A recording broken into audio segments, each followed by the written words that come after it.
na may mga grasya o mga kalipay, nagpasalamat kita sa Diyos, nagsimba kita sa Diyos. Kung doon na may mga kasakitan, pagsulay, tungod sa kay kamatayon sa tuwang igsuon, Ati Easter, karon na tuig, Manoy Saldi, karon usab, may balik na to sa Diyos, karon nga tuig, uguban pa, amidst the pains and trials in life, the Apigo Cobarol family or clan continues to hang on to our faith in God. So, muna kasama kang ana, nataas kayo na pa rin pagsimba, pagpuasok, pagampo, let us carry on this disposition in our family. Nga din kining mga bata nga ni adinhi, kaning mga nasa 4 years old, 5 years old, makakita sa older generation, the wisdom nga, nagpadayon si Tio Dodo sa mao nga tradisyon, gibarugan niya nga ato kani nga ipadayon ang Pangoy family. Sige kami host karong 2023 kuman sa malipayon na to nga pagsaulog last 2022, hosted by the Estelita Apigo Cajes nga pamilya. So on and on, the tradition, the beautiful tradition continues.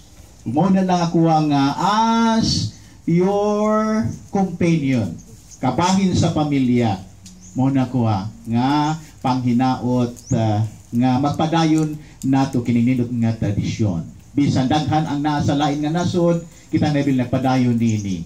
And as a family gifted with a bishop in our clan, this is also my wish and my prayer that we continue such family relationship, the closeness that we have established all throughout the years. Mao lang usap ka na nga as father of the faith, ako sa nga pag-ampo nga padayunon sa mga apo, mga young adults, makita sila sa pagtuo sa mga katigulangan. And in this way, we move with hope, with faith. 2024. Dili ko mahadlok, dili ko mahingawa kay ang tanan nagupot gayud sa pagtuo, pagsalig sa Dios. Like Hannah, nagpadayon sa pagsimba, pagsakripisyo, pagpuasa, pagampo. Let the spirituality of prayer continue to be embraced by all of us. And the highest form of prayer dinhi sa pagsaulog nato sa Santos nga Misa. Ato ang pagpasalamat ngadto sa Dios sa tanang mga grasya nga ato ang nadawat.